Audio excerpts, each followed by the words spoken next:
시청자 여러분 안녕하세요. 김동수입니다. 총선을 며칠 앞두고요. 친명 후보의 막말 논란과 부동산 투기 의혹 등이 계속 터지고 있습니다. 이 시간에 문화일보 오피니언을 소개하고요. 논평을 해드리겠습니다. 글 제목은 며칠만 버티면 배지 단다는 비리 막말 후보들입니다.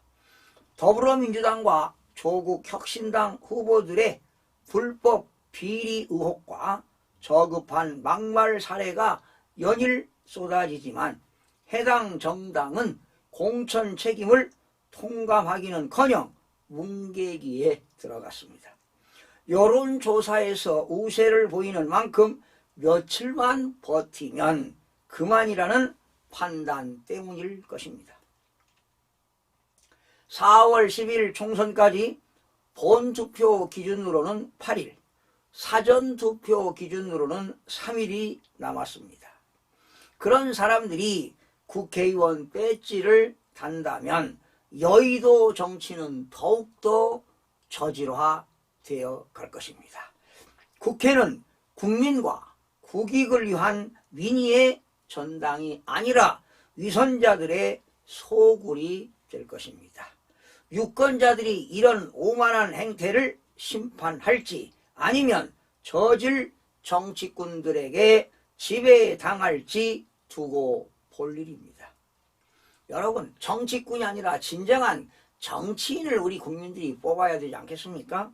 새마을금고 불법 대출 의혹을 받는 민주당 경기 안산갑 후보인 양문석 후보는 아파트를 처분해 대출금을 긴급히 갚겠다고 했습니다. 그러면서 좋은 정치로 보답하겠다고 합니다. 그러나 지금까지 드러난 사실만 봐도 사기죄 등 불법 혐의가 매우 짙습니다.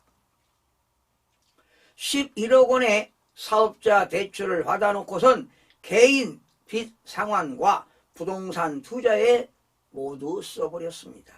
대출 유지를 위해 5억 원의 의류 등 물품 대금 증명서를 제출했다고 했는데요.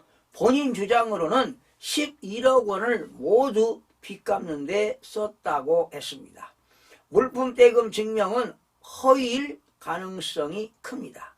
대학생 자녀를 대신해 부모가 이자를 대신 갚았다면 이것도 증여세 탄류가 되는 것입니다. 양 후보가 검찰에 고발이 되고 새마을금고 중앙에도 조사에 들어갔는데요. 당은 개인 문제라며 아무 조치도 하지 않고 있습니다. 조국 혁신당의 박은정 비례대표 1번 후보 부부의 행태도 점립가경입니다. 남편인 이종근 변호사는 대검 형사부장 재직 시절 보고받고 지시했던 금융사건에 연루됐던 일당 중 한 명을 변호했다고 합니다. 다단계 사기 가해자에게 22억 원의 수임료를 받고 변호한 것과 별개입니다.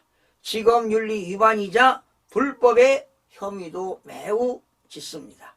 박 후보 본인의 경우는 광주지검으로 발령받고도 1년 9개월간 병가, 소송 등을 통해 출근하지 않으면서 1억 원의 급여는 챙겨갔습니다.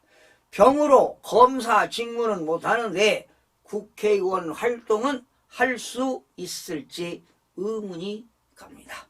민주당 김준혁입니다. 경기 수원정에 출마한 김준혁 후보는 지난 2022년 유튜브에서 이화여대 초대 총장 김환란 여사가 이화 여대생을 미군 장교에게 성상납시켰다는 주장을 편 사실이 드러났습니다.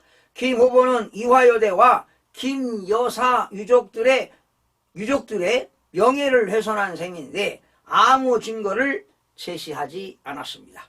박정희 전 대통령이 종군, 위안부, 초등학생과 성관계를 했을 것이라는 황당한 주장을 펼쳐 역시 유족들이 고소한 상황입니다.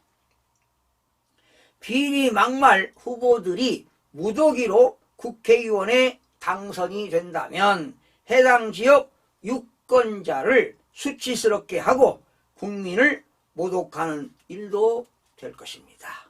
시청해주신 여러분 고맙습니다.